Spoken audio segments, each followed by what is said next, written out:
What's going on, everyone? This is Jay from Review It. So now we're on episode 3. So now that rig 3 is up and running and programmed, we're going to go ahead and dive into rig 4. Rig 4 is actually going to be what rig 3 was supposed to be. It's going to be 4 Sapphire Special Edition 8 gig cards, and then we have 4 MSI Gaming X 8 gig models as well. So power supply is going to be the Evga 850 G2 and also the Evga 1000 G2 as well. Same motherboard, Asus Prime Z278 motherboard with Intel Pentium processor G4400, Corsair 8 gig memory, 2400 megahertz, and a PMY SSD. Still pretty standard hardware, going with 4 MSI Gaming X and 4 Sapphire Special Editions. So let's go ahead and dive into the build and assemble and see what today's episode has to bring.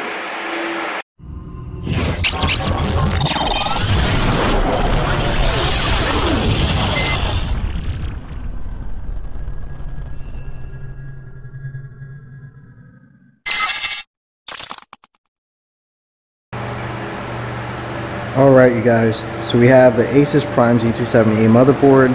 Let's go ahead and start building rig 4. Alright, so let's take a look. So Asus Prime Z278 motherboard. First thing, we have an 8-pin for CPU. We have PCIe, PCIe, PCIe, PCIe, PCIe, PCIe, PCIe.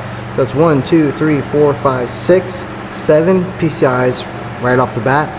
And then we have M.2, so one M.2 here and one here. That is how I get 8 GPUs. I use all 7 of these and then one M.2 to PCI. CPU socket, and then we have our memory slot, 24-pin SATA connectors here, and also power switch and LED, and also memory OK. You have some of your other connections here, USB 3.0. Or 3.1, I believe, on this particular motherboard. So let's go ahead and open up the CPU. Alright, so Intel Pentium G4400. This is a 1151 processor. So first thing, we're going to go ahead and open up that. This is going to be the processor. So Intel Pentium, it's a 3.3 gigahertz processor. Boom. And then we have our CPU heatsink and cooler. Alright. So first thing I tell everyone is look for the gold triangle on the CPU, which is going to be right here. As you see it, gold triangle right there. So you come down here and you match it right here on the socket. So what I tell everyone is to go boom, swing it open,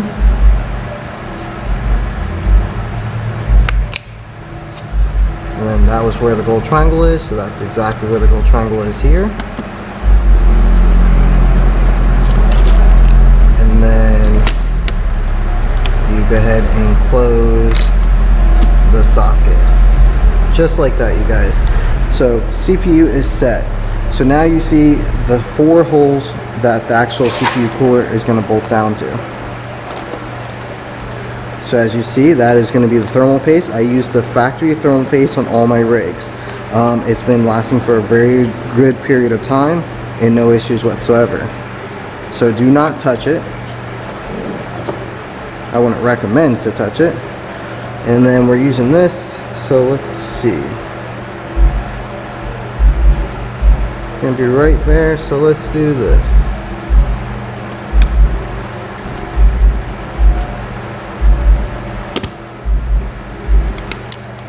Bam. Then you turn the locks after you push those into the holes.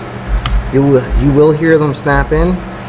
Now there is an arrow and it will say turn this way. Bam. And bam.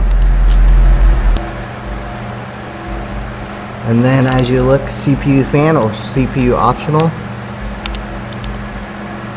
So as you slide in, it's a 4-pin, has a little groove on this side.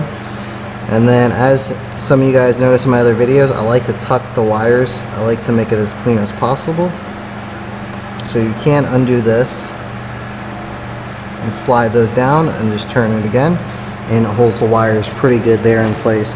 So that is a nice thing I like to do. Also, the other one, I did not make sure this is straight, but when I do personal custom builds, I do recommend keeping it straight, because if the motherboard's standing up like that in the case, it looks way more professional and very clean as well. Alright, next thing is going to be the memory. First one is on this board, you have to do DIMM A2 and B2. A lot of people don't realize that. If you look through the manuals, it'll actually show you if you're running 2 chips, A2 and B2 is going to be the first 2 that you use. So as we go A1, A2,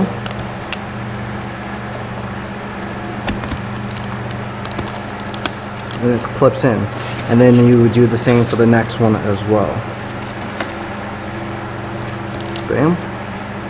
B2,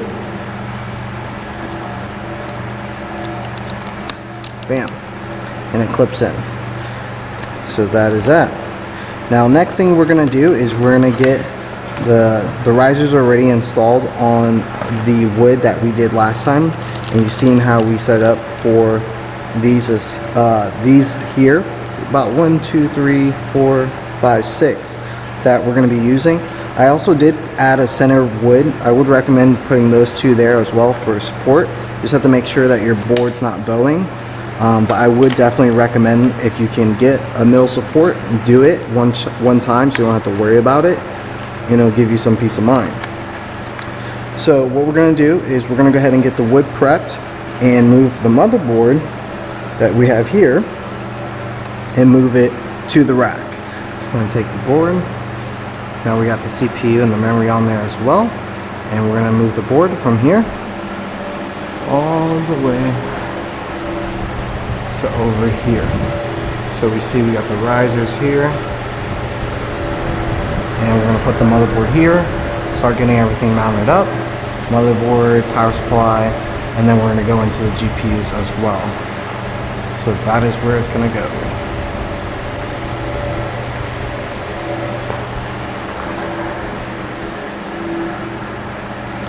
So go ahead and grab this. Now it's going to actually be sitting like this with the ports on the outside. So grab it.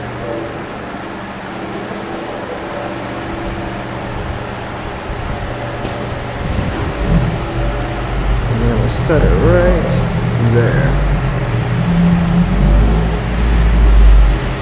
Make sure all of our screws are aligned. Bam.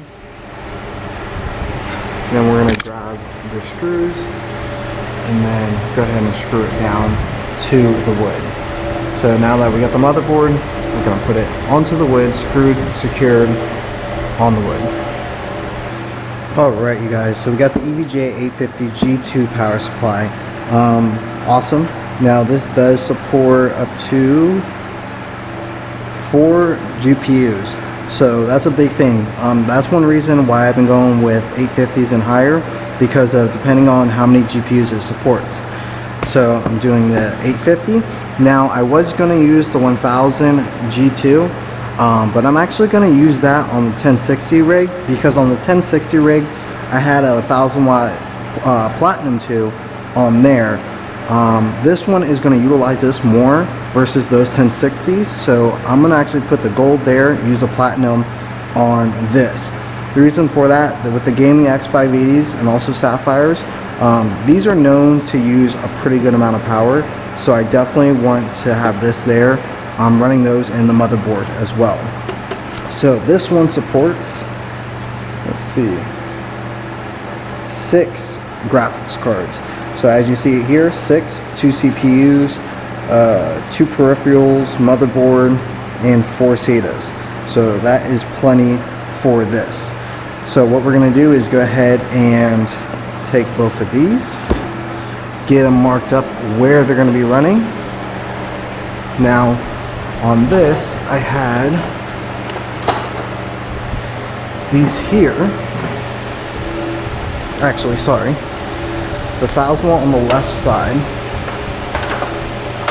Reason for that 24 pin and CPU pin is right here, and SATA is right here, and the 850 on the right side.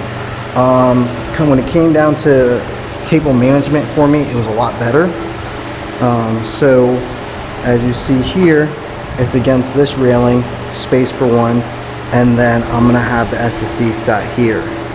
So let's go ahead and get these mounted up, and the motherboard 24 pin and the CPU pin plugged in, and also a SATA for the SSD that's going to be here. What we do here is go back.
Alright, I do apologize to you guys are not getting a perfect angle of ports.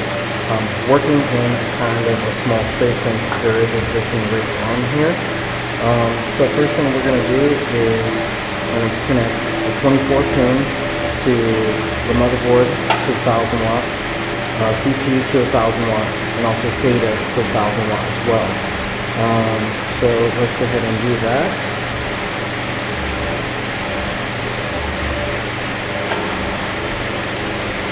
Here for now.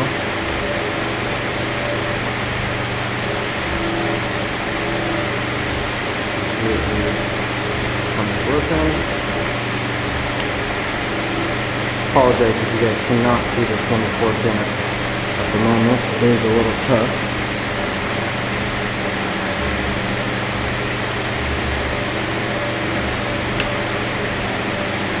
Oh, that was why it's not going in. Backwards. So, don't force if it doesn't, you will know if it goes in or not. That one's snapped in. So we route that this way. And we'll connect it to the back of that. Next thing is going to be CPU. So we're using both 4 pins, making a total of 8 pins on the CPU.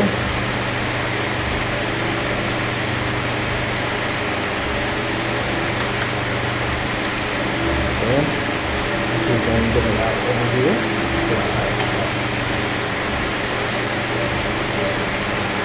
Alright.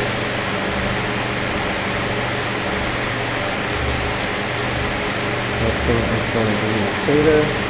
Hopefully we have enough room. We might be able to get away with using the end on the hard drive. So the end SATA over here.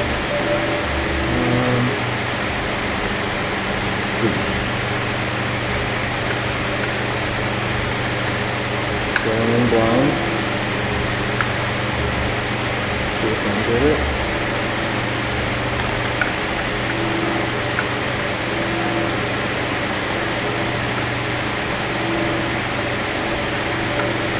go. So then, what I'm going to do with this, I'm actually going to probably run it underneath down here, just so it's a cleaner look. And I have enough slack coming over here to here. And I will also do that with the SATA cable as well for the hard drive. So the SATA cable going from here to here, I will most likely run underneath and zip tie the slack underneath the rack down below, just to make it look as clean as possible. I want to be able to make it functional. So if I do have to work on the motherboard or something, I can undo the screws, disconnect everything, and pull the motherboard. So always keep that in mind, is you want to make it as functional as possible for you guys.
SATA and USB has enough to make it to the M.2 PCI. I use the far left one to go to the first M.2 PCI because that's going to be about the closest you can get for that one. So it's just enough slack in the USB to make this connection. Alright, so next thing we're going to do is get, actually, I need to zip tie these, so I'm not going to do the power cables yet because I don't want to be plugging them in and slip and fall off the rack. So what I'm going to do is end the video here for rig 4. So we got the motherboard, CPU memory mounted to the motherboard, motherboard mounted to the wood, the SSD and the power supply is mounted, and the GPUs all in the positions that they're going to be in. But tomorrow I'm going to grab zip ties so I can secure them, and then I'm going to finish the SATA connections to the power supplies, and then get the adapters plugged into the USBs, and then I'll run my VGA power cables up here for each GPU tomorrow. So as of right now, I will see you guys tomorrow.